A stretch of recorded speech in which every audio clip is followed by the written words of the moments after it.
आज हम पढ़ेंगे प्रवाल या प्रवाल भित्ति के बारे में। प्रवाल सिलेंट्रेटा संघ का एक जीव होता है जो समुद्रों में रहता है और उसकी जो सतह होती है, जमाव जो होता है, उसको हम प्रवाल भित्ति कहते हैं। दुनिया में प्रवालों की 10 लाख से अधिक प्रजाति है, इसलिए उन्हें सदाबहार वनों से अधिक जैव विविधता के कारण सामुद्रिक वर्षा वन भी कहते हैं। प्रवाल जो सागरीय जीव है, इसकी खोल है, उसमें एक शैवाल रहती है जिसका नाम है जुक्सनथलाई। वो प्रकाश संश्लेषण से इस प्रवाल की 60% भोजन की आवश्यकता को पूरा करती है। अर्थात प्रवाल जो है अपने भोजन की 60% मात्रा जो है वो अपने खोल में निवास करने वाली शैवाल से प्राप्त करता है। जब समुद्रों का तापमान सामान्य से बढ़ जाता है तो ये प्रवाल अपने खोल से इस शैवाल को बाहर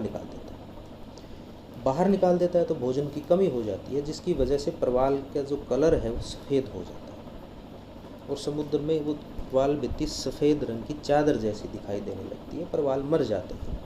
इस प्रक्रिया को प्रवाल विरंजन कहते हैं और ये प्रक्रिया जलवायु परिवर्तन से संबंधित है कि जैसे तापमान बढ़ता है प्रवाल विरंजन की घटनाएं ज़्यादा होने लगती हैं, प्रवाल मरने लगते हैं, तो इनसे होने वाले जो लाभ हैं वो घटने लगते हैं। प्रवाल के विकास की क्या दशाएं होती हैं?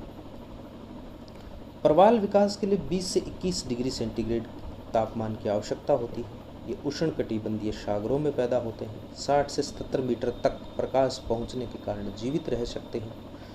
गादहीन स्वच्छ जल, लेकिन उसमें पोषक तत्वों की आवश्यकता होती है। समुद्री पानी की जो लवणता है वो 27 से 30 होनी चाहिए।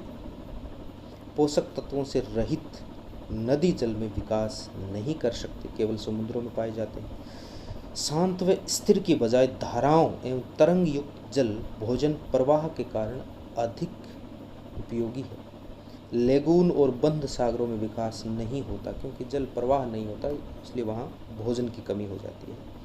300 फीट तक गहरे अंतःसागरीय चबूतरे आवश्यक हैं जिनके ऊपर इनका जमाव होता है। कोई आधार चाहिए। वो जो 300 से अगर ज़्यादा गहरे हों अपवाद को छोड़ के तो ये नहीं बनते।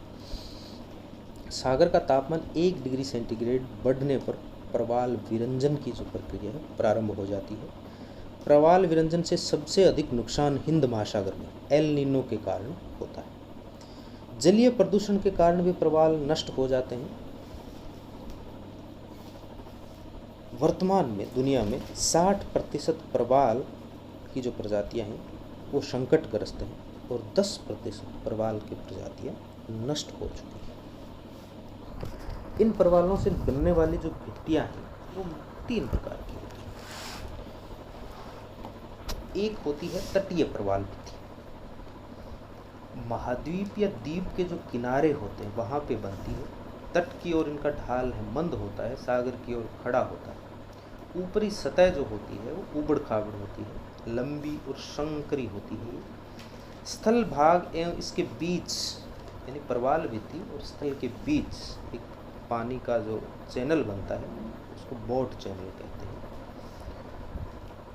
और ये दुनिया में सकाउ द्वीप, दक्षिणी फ्लोरिडा, मलेशिया द्वीप के सहारे पाई जाती है। दूसरी है अवरोधक प्रवाल भित्ति। तट से दूर बनती है और तट के समानांतर बनती है। लंबी होती है, विस्तृत होती है, चौड़ी होती है, ऊंची होती है, सामान्य से अधिक गहरी होती है। ये जो तुलनाएं हैं वो तटीय प्रवाल भित्ति के आधार पे हैं कि उनसे लंबी होती है, विस्तृत होती है, चौड़ी होती है, ऊंची होती है और सामान्य से अधिक गहरी। सामान्य 300 फीट या 300 फीट से ज़्यादा गहरी होती है। इनका ढाल 45 डिग्री तक हो सकता है और तट के पास छिछली लेगून पाई जाती है। ये इनकी विशेषता है। बीच बीच में टूटे हुए भाग भी होते हैं जिनको टाइडल इनलेट कहते हैं। जवारीय कंडीशन में पानी आता जाता रहता है। उदाहरण है ग्रेट बैरियर रीफ जो ऑस्ट्रेलिया के पूर्वी तट के सहारे पाई जाती है।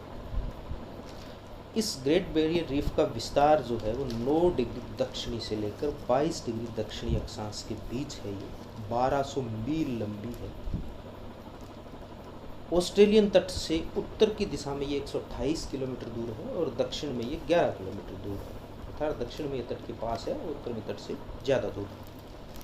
इसके और जो तट के बीच जो लेगून पाई जाती है उसकी गहराई लगभग 40 फैदम है और लंबाई 110 से लेकर 128 28 किलोमीटर के बीच। ये ग्रेट बैरियर रीफ की विशेषताएं हैं। तीसरे प्रकार की जो प्रवाल पाई जाती है वो होती है एटोल। जो द्वीप होते हैं उनके चारों ओर या पठार के ऊपर घोड़े की नाल के रूप में जो विस्तृत होती है उसको हम एटोल कहते हैं। बीच की लेगून का संबंध सागर से होता है और इसके ऊपर कई बार ताड़ के वृक्ष भी हो जाते हैं। द्वीप रहित वलयाकार भी हो सकती है, द्वीप युक्त वलयाकार भी हो सकती है और अपर्दन और निक्षेपण से द्वीप बन भी सकते हैं। अर्थात द्वीप के आधार पर देखें तो द्वीप के साथ भी हो सकती है, द्वीप के बिना भी हो सकती है और इसके बिना द्वीप बन गई हो और उसके बाद इसके बीच में द्वीप निर्मित भी हो जाते हैं। ये एंटीलीज सागर, लाल सागर, इंडोनेशिया सागर, चीन सागर, ऑस्ट्रेलियन सागर में पाई जाती है। तो ये थी हमारी प्रवाल भित्तियों के बारे में सामान्य विशेषताएं, उनकी उत्पत्ति और कहाँ ये पाई जाती है और उनके मुख्य मुख्य उदाहरण। धन्यवाद।